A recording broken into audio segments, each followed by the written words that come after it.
Salam, selamat pagi Bapak Ibu Saudara-saudari yang dikasihi oleh Tuhan kita Yesus Kristus.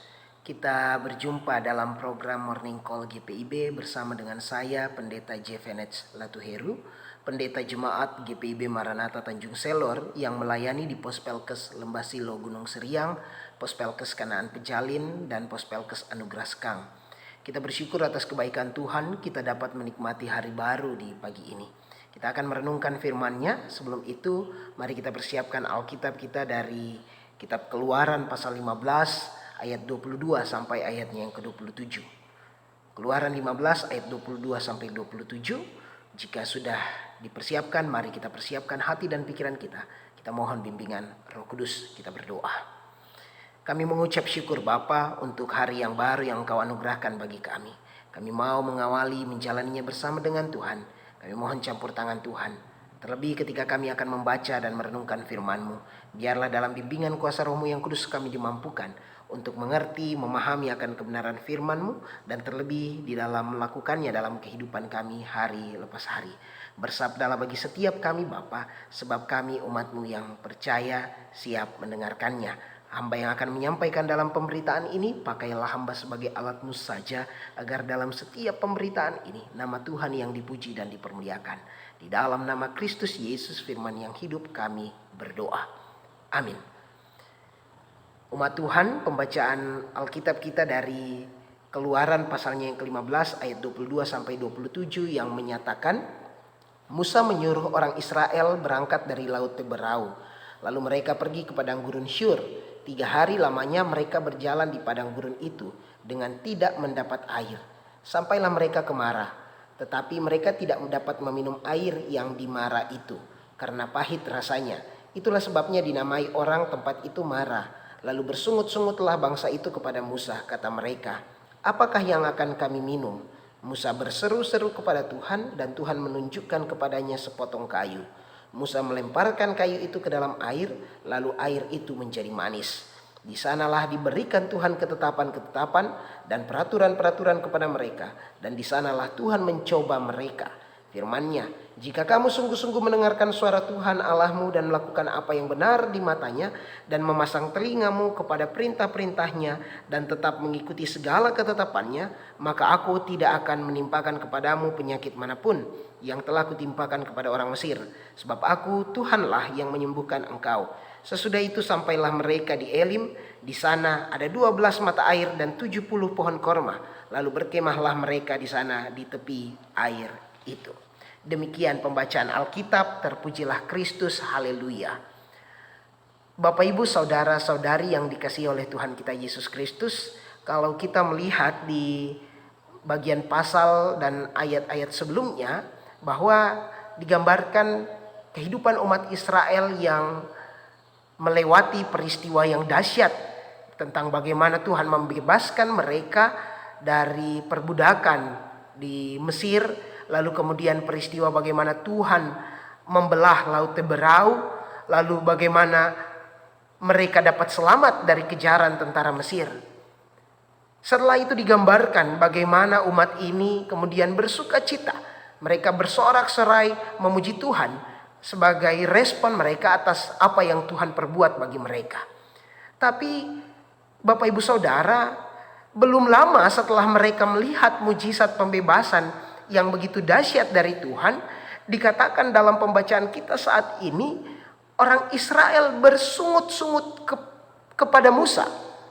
Mereka bersungut-sungut kepada Musa karena kekurangan air. Ini menarik Bapak Ibu Saudara, bahwa belum lama mereka menyanyi, mengakui kebesaran Tuhan di dalam ayat 1 sampai ayat 21.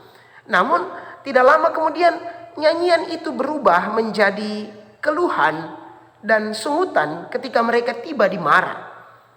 Ya, memang situasi saat itu bisa kita bayangkan, dalam keadaan yang haus, mereka lelah karena berjalan jauh 3 hari lamanya mereka berjalan di padang gurun Syur, dan belum lagi dengan panas terik matahari. Lalu ketika mereka tiba di Mara, mereka melihat air. Bisa kita bayangkan mungkin mereka kemudian berlomba-lomba memperebutkan air itu. Tapi betapa kecewanya mereka, ternyata air di Mara itu tidak dapat diminum karena rasanya pahit. Jadi sebenarnya kalau dipikir-pikir, wajar kalau kemudian mereka mengeluh, kemudian mereka bersungut. Sebagai manusia wajar kalau mereka khawatir dan gelisah. Karena yang namanya air merupakan kebutuhan hidup yang sangat mendasar. Tapi apakah persoalannya kemudian selesai hanya dalam kekecewaan dan persungutan umat tersebut? Apakah masalahnya kemudian selesai dengan mereka bersungut? Bapak Ibu Saudara, kisah ini menerangkan bahwa Musa tidak larut dalam persungutan mereka. Dan juga dia tidak putus asa dengan keadaan yang sedang mereka hadapi. Musa menghadapi persoalan itu, tapi tidak sendiri. Tindakan yang Musa lakukan adalah, kita lihat di ayat 25 bagian A. Musa berseru-seru kepada Tuhan, dan Tuhan menunjukkan kepadanya sepotong kayu. Musa melemparkan kayu itu ke dalam air, lalu air itu menjadi manis. Musa akhirnya mampu mengatasi tantangan itu oleh pertolongan Tuhan. Air yang pahit itu berubah menjadi manis, dan mereka pun dapat meminum air itu. Apa yang mau dikatakan di sini? Bahwa tindakan yang benar akan menghasilkan solusi yang tepat, bahkan luar biasa dari Tuhan. Tuhan bukan saja mengubah air yang pahit menjadi manis, lebih lanjut dalam pembacaan kita, tetapi Dia juga berjanji melindungi mereka dari penyakit dan menyembuhkan mereka. Bahkan Tuhan menuntun perjalanan mereka kepada 12 mata air dan 70 pohon korma ketika mereka tiba di Elim.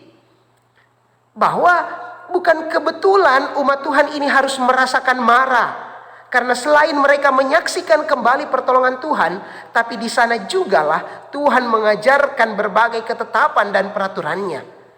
Bahwa sesudah peristiwa itu, di ayatnya yang ke-25 sampai 26, Tuhan memberi mereka ketetapan dan peraturan yang harus dipatuhi.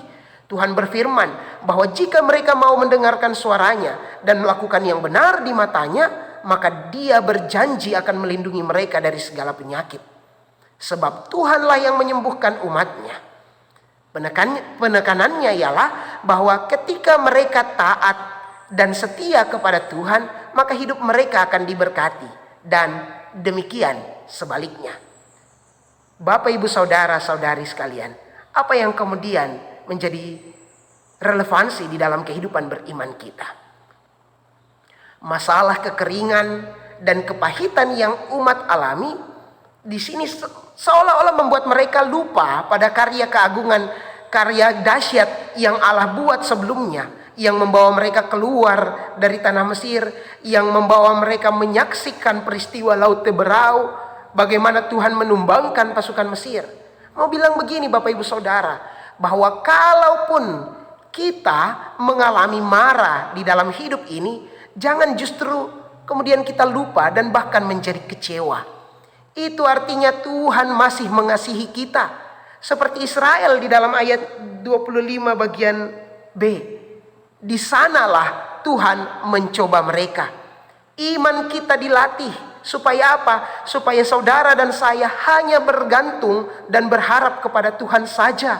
Sehingga dari hari ke hari, hidup beriman ini semakin bertumbuh dan kuat.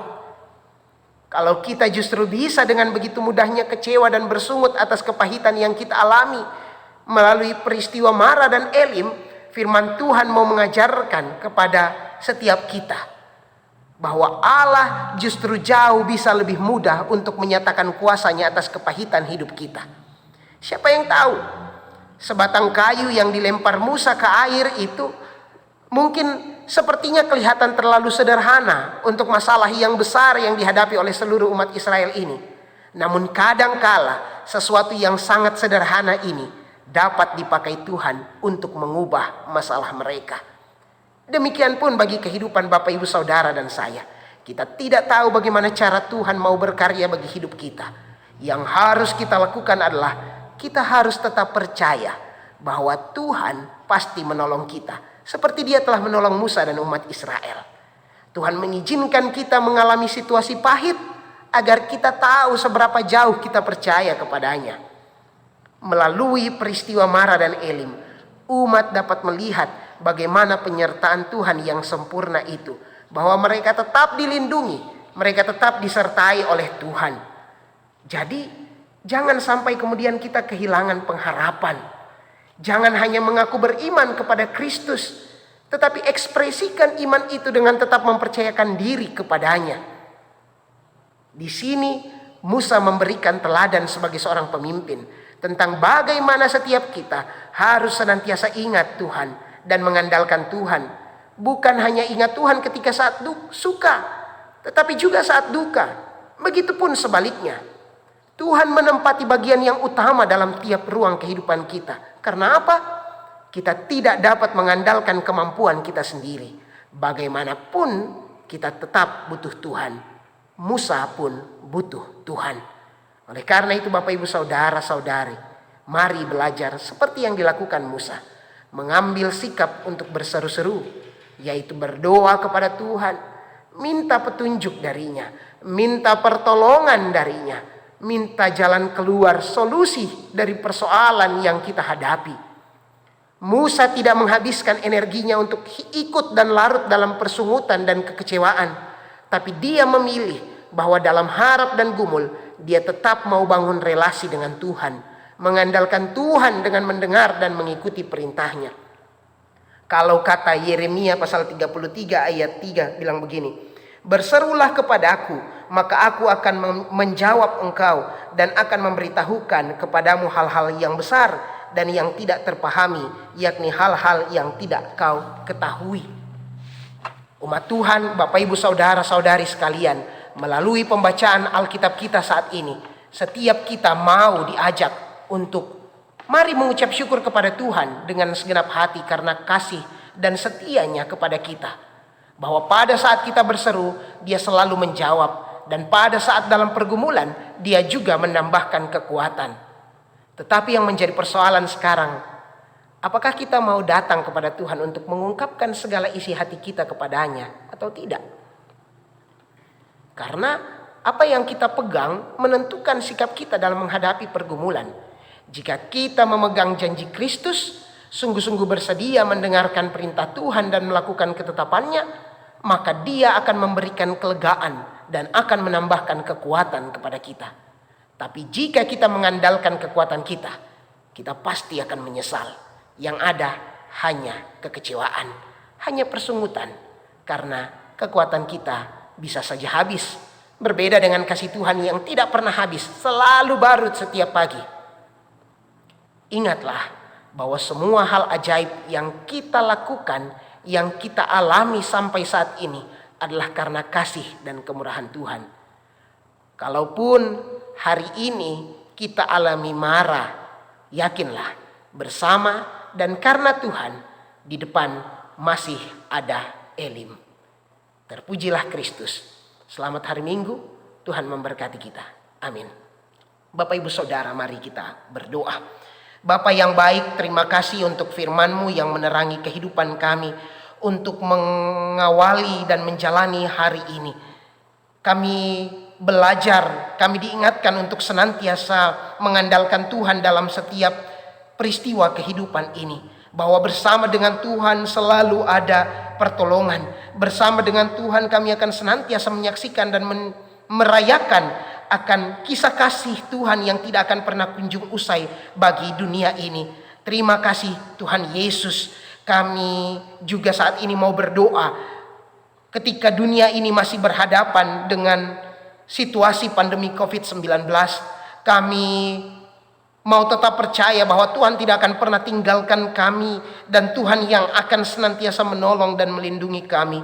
Saat ini kami berdoa untuk setiap upaya dalam pencegahan dan penanggulangan pandemi ini. Mampukanlah pemerintah, aparat, para wakil-wakil rakyat, gereja, bahkan khususnya juga para tenaga kesehatan yang berjuang di dalam mengobati dan merawat para korban. Berkati para pasien, berkati para keluarga-keluarga yang dirawat, bahkan mereka yang ditinggalkan sekalipun. Tuhan, kuatkanlah mereka.